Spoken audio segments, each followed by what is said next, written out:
Chapter 11. Buried alive in the mind. My God, why have you forsaken me? Christ dying on the cross.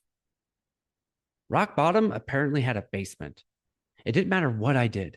I'd wake up with an impossible surge of energy and a million thoughts racing from the moment I opened my eyes, comparing myself to every successful podcaster and entrepreneur who'd lapped me. My roommate's cocaine parties echoed through the walls while I wondered where all that Korean heyday energy had vanished to. Cold showers, running, hiking, bike rides. Nothing could touch the depression that had swallowed me whole. Anxiety hit 10 out of 10 every single day. And now my body was betraying me too, with tremors and shakes. My nervous system had officially declared war as the toxic crowns, creeping infections, and raging inflammation drove me straight toward madness. Then, suddenly, one day, this visceral, wounded inner child came forward and never left. This wasn't subtle. It was as if a dam had burst inside me, releasing years of suppressed terror and rage that came flooding out in waves I couldn't control or contain. Little Kenny demanded to be seen, finally, and he was screaming at me that he didn't feel safe with where life was. Slowly, day by day, he started hijacking the controls, and I was completely unprepared for his hostile takeover. Nothing I tried could calm him down. He was beyond reasoning, beyond soothing, beyond any adult logic I desperately threw at him. He wanted me to call family with fears, or he wanted me to call family when the fears became unbearable, begging them to just stay on the line so he could hear a familiar voice anchoring him to safety. No matter what I did or where I went, I couldn't escape me.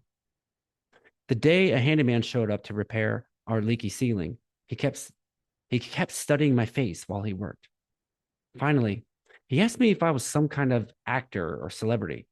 Swore he had seen me somewhere. Used to be, I whispered to the ground, my voice hollowed as a broken bell. He literally stopped mid-fix, set his tools aside, and shook his head.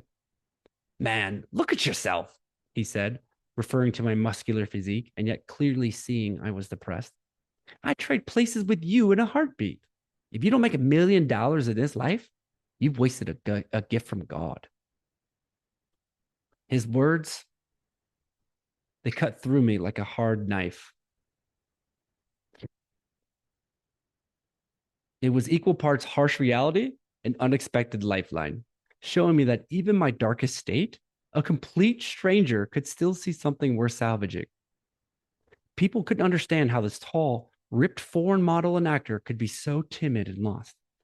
And that backhanded comment lit a fire under me, and I was off to recover the lost confidence I once easily harbored. My master plan to heal and reclaim masculinity? Step 1, find a woman. Step 2, pretend I have it all together. I met someone on the first day I decided to go out. It turns out that nothing breaks the ice quite like an adorable Pomeranian who's basically a four-legged conversation starter. I met this stunning and funny woman named Liz at a dog-friendly outdoor bar, and we hit it off immediately. We started dating the following week, and she made me believe I was capable of connection. The physical intimacy awakened parts of me I thought depression had forever killed. I felt seen again. I had company. I was getting laid. It was the perfect distraction from myself. Was this actually the answer all along? A woman?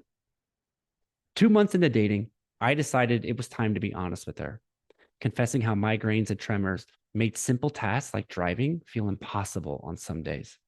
In that moment, I was vulnerable, holding back tears, and she witnessed the depth of my deterioration.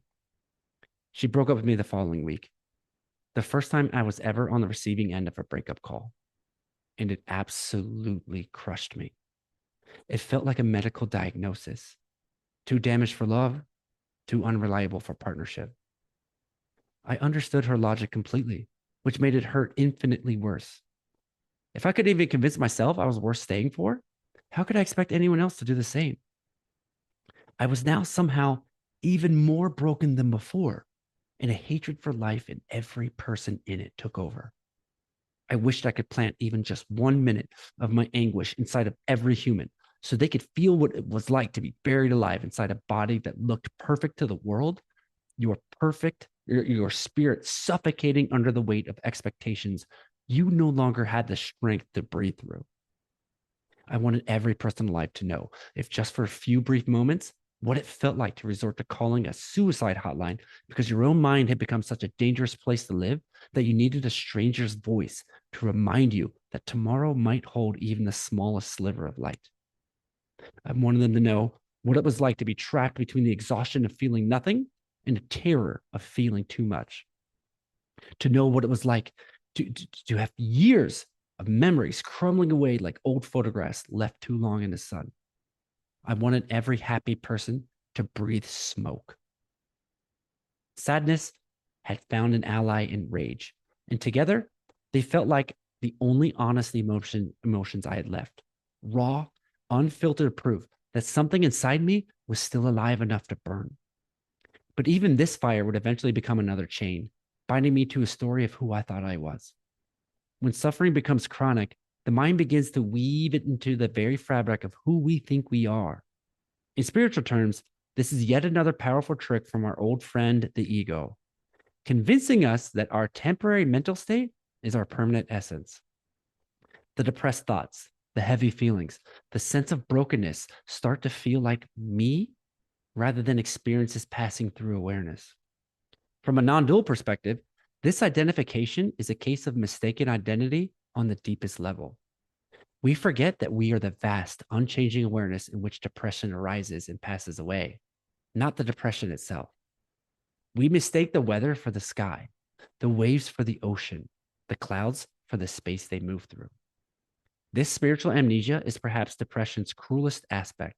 It doesn't just make us suffer, it makes us believe we are the suffering. We lose touch with the luminous awareness that remains untouched by any mental state, the eternal witness that observes even the darkest thoughts with perfect stillness. Recovery isn't just about feeling better, it's about remembering who we truly are beneath the temporary formations of the mind. Admitted, it's hard to do when you're drowning in abandonment by a deity you've already written off as fiction.